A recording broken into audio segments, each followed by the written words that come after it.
రామ రామ రామ హరే హరే మూకం కరోతి వాచాలం పంగుం లంఘయతే గిరిం యత్కృపాతమహం వందే శ్రీగురుం దీనతారిణం శ్రీరామ రామ రఘునందన రామ రామ శ్రీరామ రామ భరతాగ్రజ రామ రామ శ్రీరామ రామ రణకర్కశ రామ రామ శ్రీరామచంద్ర చరణౌ శరణం ప్రపద్యే. గురవే గౌరచంద్రాయ రాధికాయ తదాలయే కృష్ణాయ కృష్ణభక్తాయ తద్భక్తాయ నమో నమః.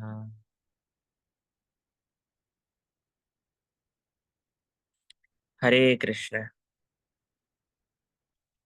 నిన్న శ్రీ గౌర్ పూర్ణిమ ఉత్సవాన్ని మనం పూర్తి చేసుకున్నాం.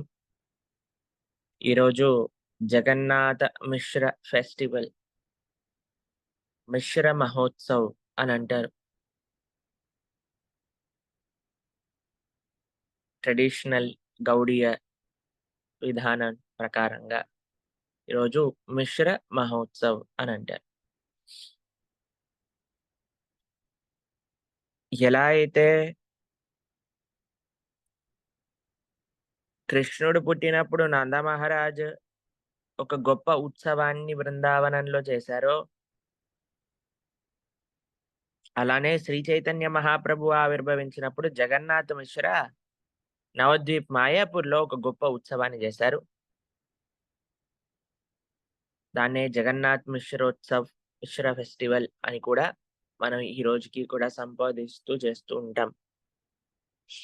ఈరోజు వివిధ ఆలయాలలో జగన్నాథ్ మిశ్ర ఫెస్టివల్ సందర్భంగా ప్రవచనం ఉంటుంది, స్పెషల్ కీర్తన్స్ ఉంటాయి, ప్రసాదం ఉంటుంది అందరికీ కూడా. అలా ఎంతో విశేషాలు అన్నీ కూడా ఈరోజు మన చూస్తాము.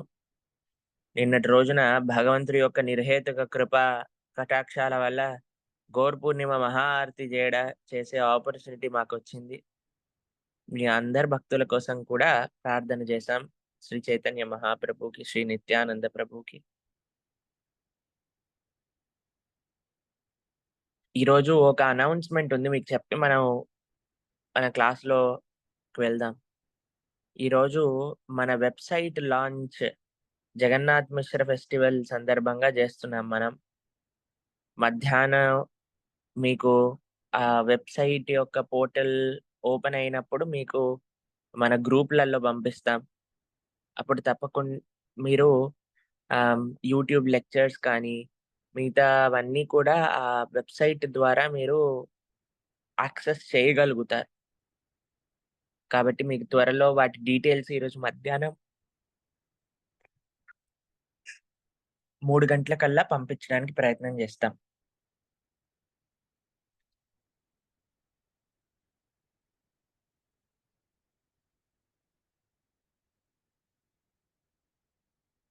దాంతో పాటు ఈరోజు చాలా ముఖ్యమైనది. ఎంతమంది శ్రీ చైతన్య మహాప్రభు ఎవరు అనే లెక్చర్ కంప్లీట్‌గా శ్రవణం చేశారు చెయ్యొద్దండి.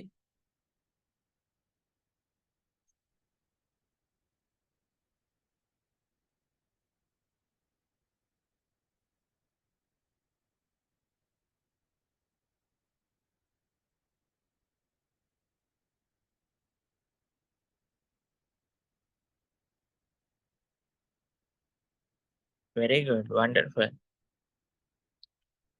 చాలా మంది విన్నారు.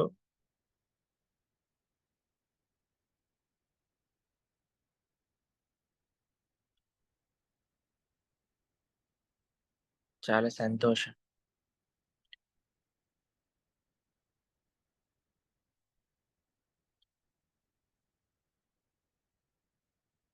ఈ లెక్చర్‌లో అందరూ చేతులు డౌన్ చేసేయండి ఆర్గనైజర్స్. ఈ లెక్చర్‌లో మీకు శ్రీ చైతన్య మహాప్రభు గురించి ఏ విషయాలు అర్థమయ్యాయి?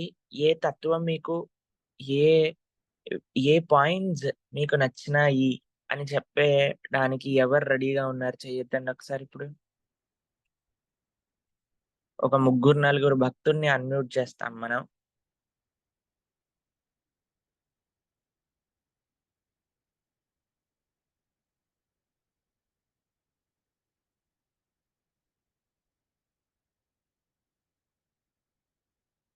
ఓకే. తులసి వ్రజకుమారి మాతాజీ.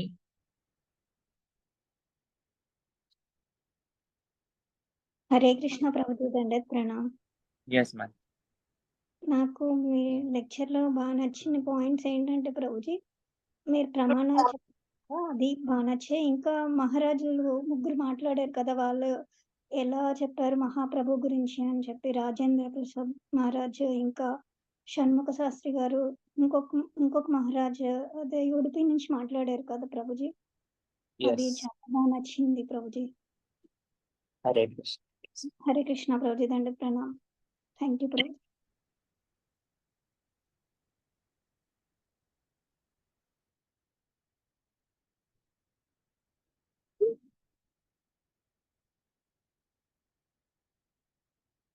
నెక్స్ట్ మహేష్ ప్రభు.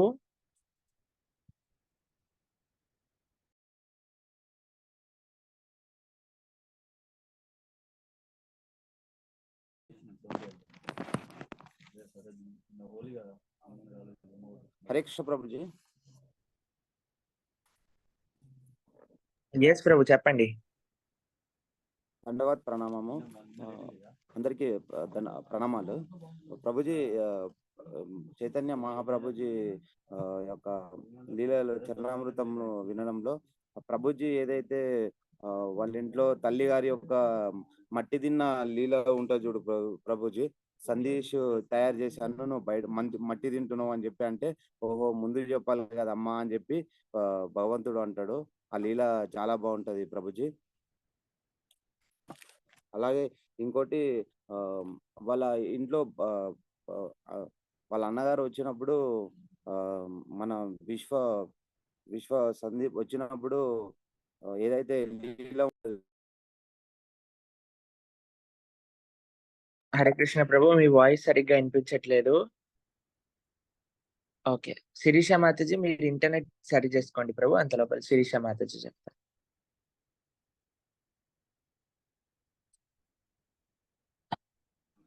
హరే కృష్ణ, దండవత్ ప్రణామం ప్రభుజీ. యెస్ మాతాజీ. హరే కృష్ణ ప్రభుజీ, మీ లెక్చర్ లో ఒక్కొక్క కాలానికి ఆచార్యులు ఒక్కొక్క విధంగా వచ్చారు అని చెప్పారు కదా, అది నాకు చాలా బాగా నచ్చింది ప్రభుజీ. గౌతమ బుద్ధుడు, తర్వాత ఆదిశంకరాచార్యులు, తర్వాత రామానుజాచార్యులు, తర్వాత మధ్వాచార్యులు, ఇవన్నీ ఇలా చెప్పారు. అది చాలా బాగా నచ్చింది. తర్వాత శ్రీకృష్ణ చైతన్య మహాప్రభు మనందరినీ ఉద్ధరించడానికి కలియుగంలో అతి సులభంగా మనం తరించడానికి నామ జపాన్ని తీసుకొచ్చాడు. అది చాలా బాగా నచ్చింది ప్రభుజీ. అలాగే శ్రీకృష్ణ చైతన్య మహాప్రభు యొక్క అవతరణ గురించి ఒక్కొక్కరు ఒక్కొక్కలాగా చెప్పారు కదా ప్రభుజీ. అది మీరు చెప్పారు కదా, శంకరాచార్యుల శంకరుని నమ్మేవారు, మిగిలిన వాళ్ళందరి ఎవరెవరు ఏమనుకుంటున్నారు అనేది అది చెప్పారు. అది చాలా బాగా నచ్చింది. శ్రీకృష్ణ చైతన్య మహాప్రభు యొక్క గొప్పతనం తెలిసింది దాని ద్వారా. శాస్త్ర ప్రకారము చెప్పారు, అది నచ్చింది. శ్రీకృష్ణ చైతన్య మహాప్రభు యొక్క లీలలు వింటుంటే అమ్మో అనిపించింది. నాకు చాలా సంతోషం అనిపించింది. వారి యొక్క లీలలు, ప్రతి ఒక్క లీల చాలా బాగుంటుంది. మట్టి తినడం, ఇప్పుడు ప్రభుజీ గారు చెప్పారు కదా, మట్టి తింటుంటే అలా కాదు సందేశ్ తినాలి కదా అంటే, దాని ద్వారా జీవుడు వేరే భగవంతుడు వేరే అనే ఒక సందేశాన్ని మనకు అందించాడు కదా, అది నాకు నచ్చింది. అంటే అలా చెప్తున్నారు మనకి అని అదొక విషయం, అది నాకు బాగా నచ్చింది ప్రభుజీ. ఇంకా శ్రీకృష్ణ చైతన్య మహాప్రభు వాళ్ళ అన్నయ్య మామూలుగా సన్యాసం తీసుకుంటే వాళ్ళ అమ్మగారు అంటారు, అదే సన్యాసం మీ వల్లనే తీసుకున్నారని అద్వైతాచార్యులను దూషించారని చెప్పి వైష్ణవ దూషణ జరిగింది అని చెప్పి వాళ్ళ అమ్మగారికి శ్రీకృష్ణ చైతన్య మహాప్రభు ఫస్ట్ నువ్వు వైష్ణవ దూషణ చేశావు అని చెప్పి కన్న తల్లికి కూడా ఆ వైష్ణవ దూషణ చేయడం తప్పు అని చెప్పి మనకు ఆ విషయం ద్వారా మనందరికి తెలియపరిచారు. అదొకటి. తర్వాత శ్రీకృష్ణ చైతన్య మహాప్రభువు అందరి పట్ల కరుణ చూపి ఆ నామస్మరణ అనేది ఇచ్చారు కదా, అది నాకు చాలా బాగా నచ్చింది ప్రభుజీ. హరే కృష్ణ హరే కృష్ణ అదొకటి. ఇంకా వెరీ గుడ్ మాతాజీ, చాలా సంతోషం. థ్యాంక్ యూ ప్రభు. శ్రీ చైతన్య మహాప్రభు గురించి మనం ఇప్పటి వరకు తెలుసుకున్నాము. ఈరోజు శ్రీ చైతన్య మహాప్రభు యొక్క ప్రవచనం ఏదైతే మనం చేసుకున్నామో, ఎవరైతే విన్న వాళ్ళు ఉన్నారో, ఇప్పుడు హ్యాండ్ రైజ్ చేసిన భక్తులందరూ కూడా చక్కగా మీరు ఆ లెక్చర్ మీకు పంపించినప్పుడు మార్నింగ్ ఆ 5 ఈజీ ప్రశ్న ఏవైతే ఉన్నాయో వాటిని చక్కగా మీరు ఆన్సర్ చేయడానికి ప్రయత్నం చేయండి. ఒకసారి మీరు ప్రవచనాన్ని విని ఆ లెక్చర్లో ఉన్న ప్రశ్నలు ఆన్సర్ చేస్తే మీకు చక్కగా రివిజన్ అయినట్టు ఉంటుంది. అందులో ఉండే మెయిన్ పాయింట్స్నే మనం ప్రశ్నలుగా ఇచ్చాం కాబట్టి అది మళ్ళీ మీకు ఒకసారి రివిజన్ అవుతున్నట్టుగా. ఏదన్నా ఆన్సర్ లేదనుకోండి, అప్పుడు మీరు ప్రవచనం మళ్ళీ శ్రవణం చేయాలి అని అర్థం. ఎవరైతే భక్తులు వినలేదో వాళ్ళు కూడా తప్పకుండా శ్రవణం చేసి ఆ 5 క్వశ్చన్స్ కి ఆన్సర్ చేయడానికి ప్రయత్నం చేయండి. శ్రీకృష్ణ చైతన్య మహాప్రభు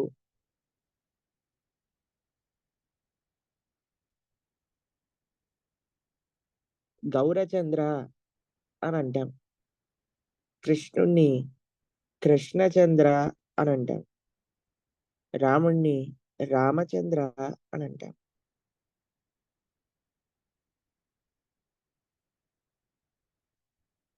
అటువంటి గౌరచంద్రుడి యొక్క లీలల్లో నుంచి మనం రామచంద్రుడి యొక్క లీలల్లోకి ప్రవేశిస్తూ ఉన్నాం. రామనవమి వరకు రామాయణం కంప్లీట్ అవుతుందో లేదో తెలియదు, కానీ ప్రయత్నిద్దాం కంప్లీట్ చేయడానికి. కంప్లీట్ అవ్వకపోతే మనకేం తొందర లేదు, ఎందుకంటే మనం ఎలక్షన్స్ లేవు కాబట్టి ప్రశాంతంగా. ఎలక్షన్స్ ఉన్నా మనకేం సంబంధం లేదు కాబట్టి మెల్లగా చేసుకోవచ్చు. హాఫ్ ఫినిష్డ్ టెంపుల్లో ప్రతిష్ఠ చేయాల్సిన అవసరం లేదు. ఎలా అయితే అందరూ కొంతమంది కాంట్రవర్సీ క్రియేట్ చేయడానికి ట్రై చేశారు కాబట్టి. కానీ భగవంతుడి యొక్క మందిరం ఎలా ఉన్నా ఎప్పుడున్నా,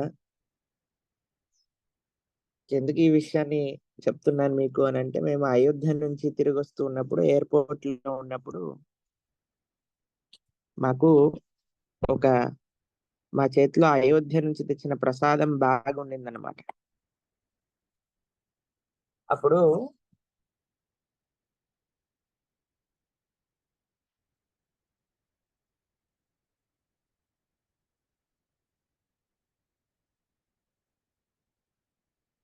అయోధ్య నుంచి వచ్చినప్పుడు ఆ ప్రసాదం బ్యాగ్ నా చేతిలో ఉంటే ఒక ఆయన మమ్మల్ని ఒక సెక్యూరిటీ చెక్ చేస్తారు కదా లోపలికి వెళ్ళేటప్పుడు, అప్పుడు ఆ పోలీస్ మ్యాన్ నాకు సెక్యూరిటీ చేస్తూ आप అయోధ్య గయే హే క్యా అని అడిగారు.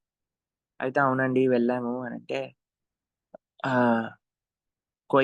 ఆయన పేరు చెప్పను కానీ ఒక పెద్ద స్వామీజీ చెప్పారు, అక్కడ హాఫ్ కంప్లీట్ టెంపుల్లో భగవంతుని ఇన్స్టాల్ చేస్తున్నారట, అది తప్పు కదా, కాబట్టి మనం వెళ్ళకూడదు, ఎందుకంటే ఆ పెద్ద స్వామీజీ చెప్పారు కాబట్టి అని అన్నారు.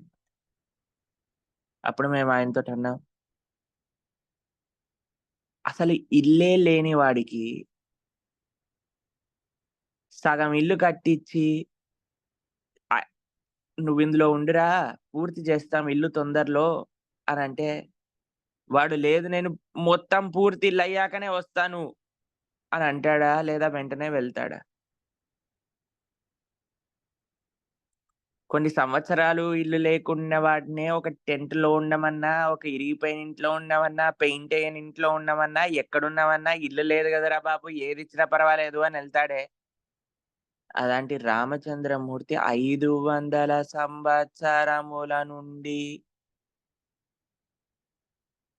ఇల్లు లేకుండా ఒక ప్రదేశంలో ఉంటే, అంత ప్రేమతో కట్టించిన ఆలయంలోకి ఎందుకెళ్ళరు చెప్పండి? తప్పకుండా వెళ్తారు. శాస్త్రం ఒకటి, భావన, భక్తి వేరు ఒకటి.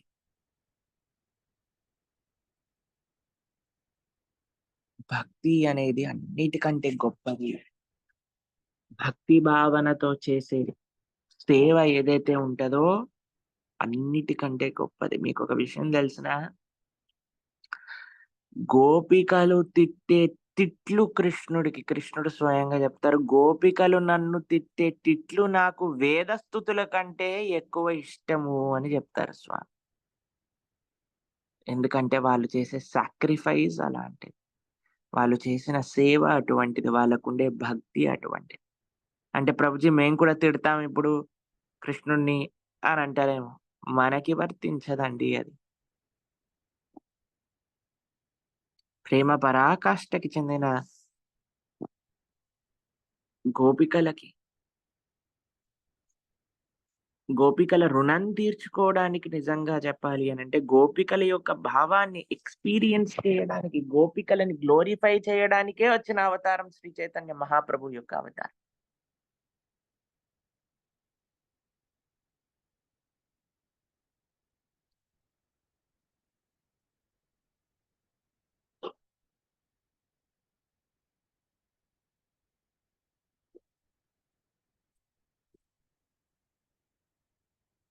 రావణాసుడు సీతమ్మ తల్లిని ఎత్తుకెళ్ళే సంఘటన దగ్గర మనం రామాయణాన్ని ఆపేసాం.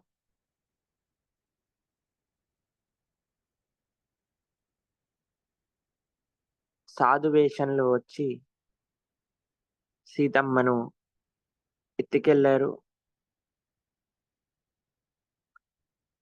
జటాయువు అనే ఒక పక్షి చూసింది ఈ సంఘటన.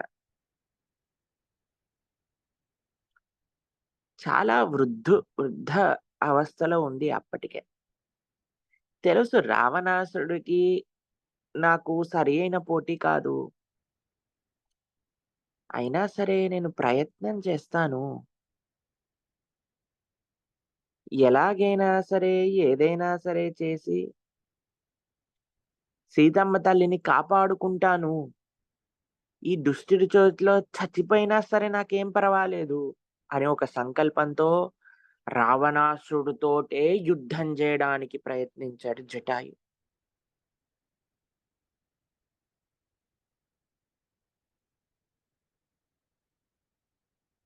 అసలు ఎంత గొప్ప ఒక ఆలో ఒక నిష్ఠ చూడండి భగవంతుడి పట్ల. ఏ యుద్ధంలోకైనా సరే నేను గెలుస్తాను అనే హోప్స్‌తో వెళ్ళటం వేరండి. ఆ కాన్ఫిడెన్స్‌తో వెళ్ళటం వేరండి. కానీ నేను ఓడిపోతాను, నేను వీడి ముందు గెలవలేను, వీడు నాకంటే ఎంతో శక్తివంతమైన వాడు, నా శరీరం పడిపోతుంది, అయినా సరే నా వంతు నేను చేస్తాను అని ఒక పక్షి ఆలోచించింది. కానీ ఈరోజు మానవుడు ఆలోచించలేకపోతున్నాడు. ఒక సనాతన ధర్మానికి చెందిన ఒక హిందువు ఆలోచించలేకపోతున్నాను. నా వంతట సహాయం నేను నా ధర్మానికి చేస్తాను. నా రాముడి కోసం చేస్తాను అని.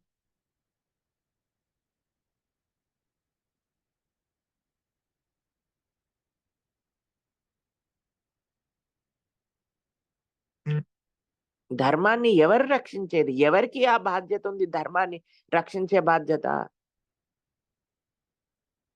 మనందరి పట్లుంది.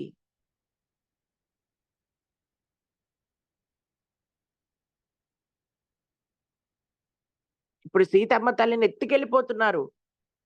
రావణాసురుడు లాంటి శక్తులన్నీ కూడా పనిచేస్తున్నాయి.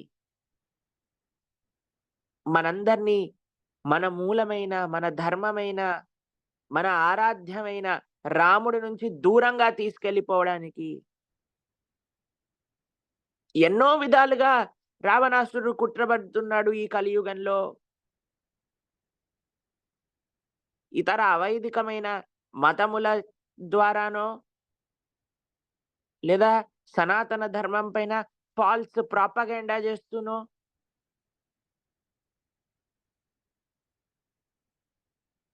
నిజమైన ధర్మాన్ని కప్పించేసి చెప్పటములో కామ క్రోధ లోభ మోహ మదమాశ్చర్యములు పెంచే విధంగా, జనములలో ధర్మం నుంచి దూరంగా వెళ్ళే విధంగా వివిధ మాధ్యమాల నుంచి మొత్తం ఈకో సిస్టమ్ ద్వారా పని చేయించి జీవుణ్ణి రాముడి దగ్గర నుంచి దూరంగా తీసుకెళ్లే ప్రయత్నం చేస్తున్నారు. మనందరం కూడా జటాయువులా మారాలి. మనందరి యొక్క జీవితంలో ధర్మ ఆచరణ పాటు ధర్మ పరిరక్షణ కూడా చెయ్యాలి.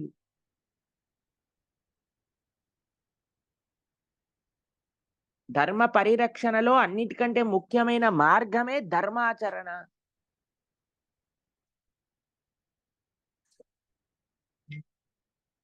ఎప్పుడైతే మనం ధర్మాచరణ చేస్తామో, ఎప్పుడైతే మనం ధర్మానికి అనుగుణంగా మనం ఉంటామో, ఎప్పుడైతే ధర్మానికి అనుగుణంగా మనం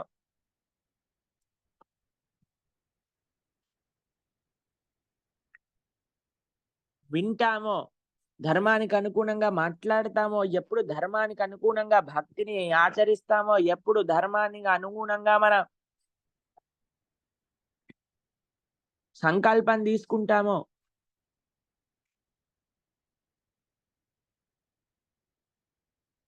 ఆ రోజు జటాయు ఒంటరివాడు. కానీ ఈరోజు మనందరం కానీ కలిసి వస్తే, కలిసి పని చేస్తే తప్పకుండా సీతమ్మని కాపాడగలుగుతాం. ఇందులో ఎటువంటి సందేహము లేదు.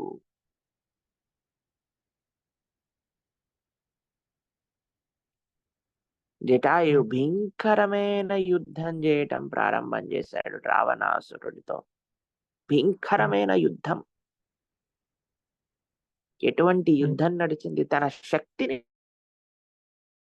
మొత్తం కూడా పెట్టేశాడు. అసలు రావణాసురుడి యొక్క బలం చేత 2 వింగ్స్ ని కూడా, రెక్కలని కూడా కట్ చేసేసాడు.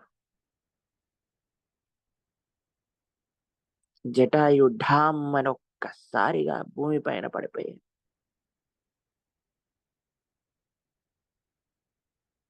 మీకు ఒక విషయం తెలుసునా అండి? త్యాగము ఎప్పుడూ కూడా వేస్ట్ అవ్వదు.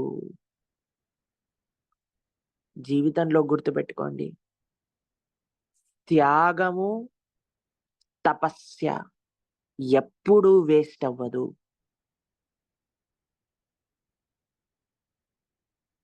త్యాగే నైకే అమృతత్వమానసు. వేదవాక్కు. త్యాగం అమృతత్వాన్ని ఇస్తుంది. తపస్య అంటే ఏంటి? త్యాగము అంటే ఏంటి?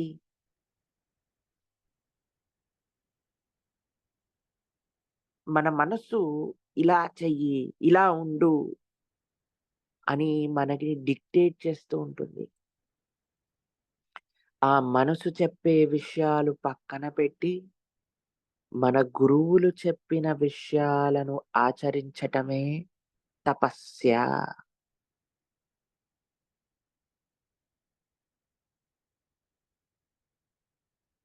మనసు నాకు ఇది కావాల్సిందే, ఇది నాకు ఉండాల్సిందే అని మొండి చేస్తుంది. ఇది కృష్ణుడికి నచ్చదు, నేను ఇవ్వను అనేదే త్యాగము. ఈ 2 ఎప్పటికీ కూడా గుర్తుపెట్టుకోండి. ఈ 2 ఎప్పటికీ మనకి ఫలితాన్ని ఇస్తాయి. ఇది తథ్యం, తథ్యం, తథ్యం.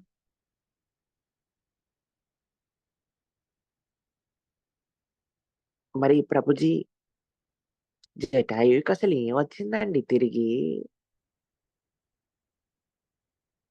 ఏం సాధించాడు జటాయు? సీతమ్మ తల్లిని ఎలాగనో ఎత్తుకెళ్ళిపోయారు కదా రావణాసురుడు. దాన్నైతే ఆపలేకపోయాడు కదా! అనవసరంగా చచ్చిపోయాడు.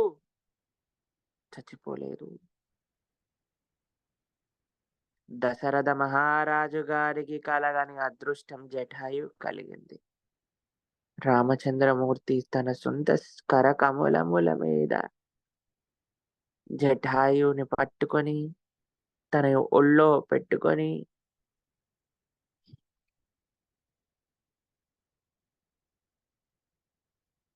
మోక్ష పదే నియంతుం, జటాయుకి మోక్షాన్ని ఇచ్చారు. అంతిమ సంస్కారములను చేశారు సాక్షాత్తుగా రామచంద్రమూర్తి.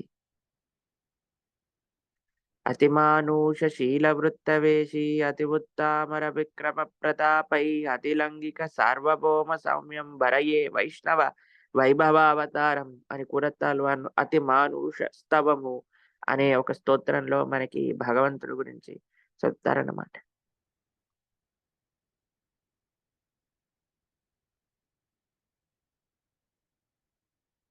మనము రాముడి గురించి ఒక టీవీ ఛానల్లో మాట్లాడితే అసలు ఎంత బాధేసిందంటే అండి, అక్కడ కింద కామెంట్స్లలో అందరూ రాముడు దేవుడు కాదు, ఆయన ఒక మనుష్యుడు మాత్రమే, దేవుడని ఎక్కడా చెప్పలేదు, మనిషిని దేవుణ్ణి చేయకండి, రాముడు ఆర్యుడు, ఏదో ఏమంటారు ద్రవిడులను చంపేసి రాజ్యాన్ని ఏలాలనుకుంటే. ఒకసారి మనం ఈ విషయాల్ని ఆలోచించిన కనీసం వాలిని సంహరించి రాముడు కిష్కిందా నగరాన్ని పాలించారా? రావణాసురుని సంహరించి రాముడు లంకని పాలించారా?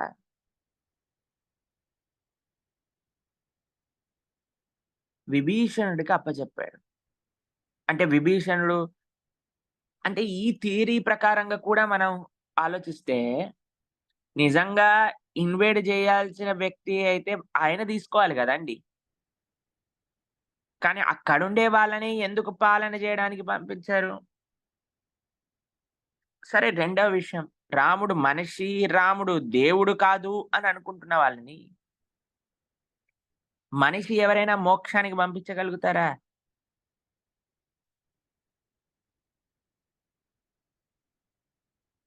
మనుష్యులు ఎవరైనా సరే సముద్రాన్ని ఉడికించగలుగుతారా? మనుషులు ఎవరైనా సరే వానరములతో ఒక సేతువుని నిర్మించగలుగుతారా?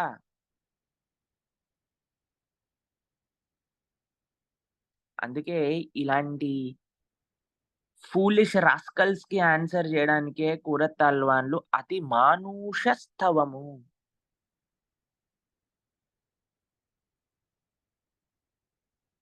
అని ఒకటి రచించారు. అందులో రాముడు మనిషిగా వచ్చిన మనిషి రూపంలో వచ్చారండి. ఆత్మానం మానుషం మన్యే అని అన్నారు. అంటే నన్ను మనిషి అని అంటారు అని అంటున్నాడు రాముడు. నేను మనిషిని అని చెప్పలేదు రాముడు ఎక్కడ కూడా. ఎందుకంటే ఆ అవతారం యొక్క ప్రయోజనమే అది మనిషిలా రావాలి.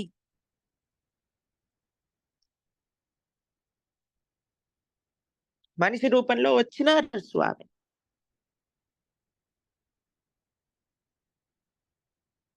దాని తర్వాత ఏమైనది?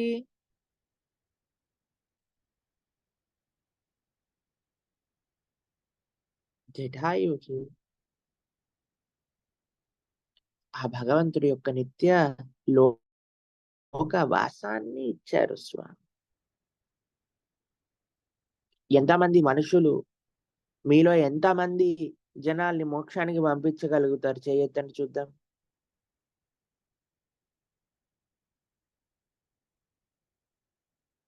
ఎవరికైనా ఉన్నాయా ఆ శక్తులు? మేము కూడా ఒకసారి ప్రదర్శన చేద్దాం. లేవు కదా.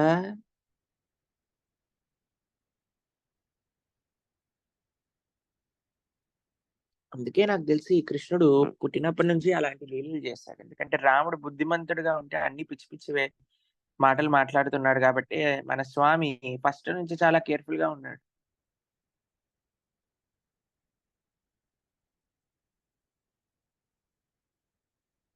ఫస్ట్ నుంచి అద్భుతమైన లీలలు చేశారు.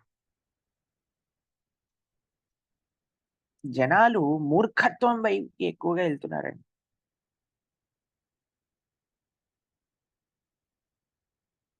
ఎక్కడి నుంచి వీళ్ళు అంటే కానీ నాకు ఆశ్చర్యం ఏంటో తెలుసునా అండి, ఈ జనాలకి ఏం తెలియని వాళ్ళు కాదు, అంతా సగం సగం తెలిసిన వాళ్ళు. అది అన్నిటికంటే పెద్ద ప్రాబ్లం.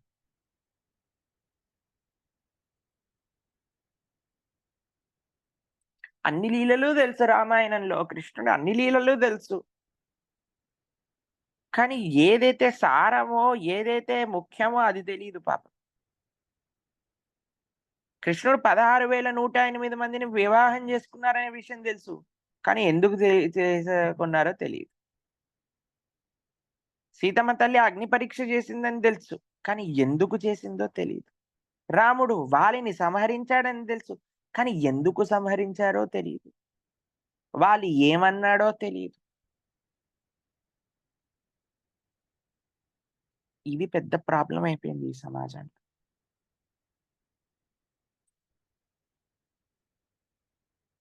మనందరి వైపు నుంచి ఆ ప్రయత్నం ఉండాలి. మనం తెలుసుకుంటూ 10 మందికి తెలియజేసే ప్రయత్నం చేయాలి. మనందరం కూడా కలిసి చేయాలి.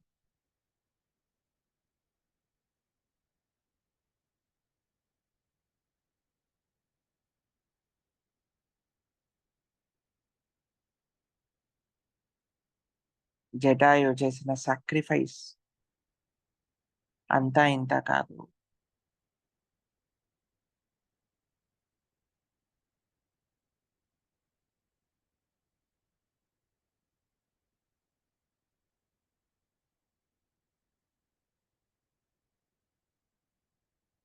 మనందరికీ కూడా, భక్తులందరికీ కూడా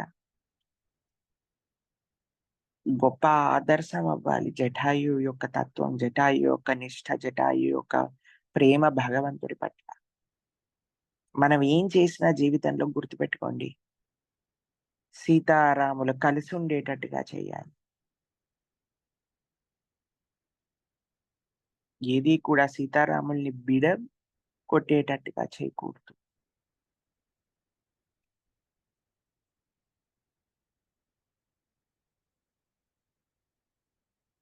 ఈరోజు జటాయు యొక్క విషయాలు మనం సంక్షిప్తంగా చెప్పుకోవడానికి ప్రయత్నం చేశాం. రేపటి రోజున రాముడు సీతమ్మ తల్లి కోసం ఎతకటం, ఈ విషయాన్ని మాట్లాడదాం. ఎల్లుండి కిష్కిందా నగర ప్రవేశంతో కిష్కిందాకాండలోకి మనం ప్రవేశిస్తాం. కిష్కిందాకాండ, సుందరాకాండ, యుద్ధకాండ, రామ పట్టాభిషేకం ఇంత అవ్వాలి. చూద్దాం, భగవంతుడి యొక్క దయచేత మనం పూర్తి చేసుకునే ప్రయత్నం చేద్దాం. మీరందరూ కూడా తప్పకుండా గుర్తుపెట్టుకోండి, అందరూ శ్రీ చైతన్య మహాప్రభు ఎవరు అనే లెక్చర్ లో 5 questions కి ఆన్సర్ చేయండి. ఆల్రెడీ పోస్ట్ అయిపోయింది మన గ్రూప్ లో. మీకు ప్రవచనం చెప్తూ ఉంటే నోటిఫికేషన్స్ వస్తూ ఉన్నాయి. తప్పక అందరూ కూడా లెక్చర్ అటెండ్ చెయ్యని వాళ్ళు ఎవరైతే ఉన్నారో తప్పకుండా శ్రవణం చేయండి. మీకు వీలైన అంతమందికి కూడా తెలియజేయండి. శ్రీ చైతన్య మహాప్రభు యొక్క తత్వాన్ని తెలుసుకోగలుగుతారు. మహాప్రభు గౌర పూర్ణిమ అయిపోయింది అని అనుకోకండి. జగన్నాథ్ మిశ్ర ఫెస్టివల్ కూడా గౌర పూర్ణిమ ఉత్సవాల్లోనే భాగం.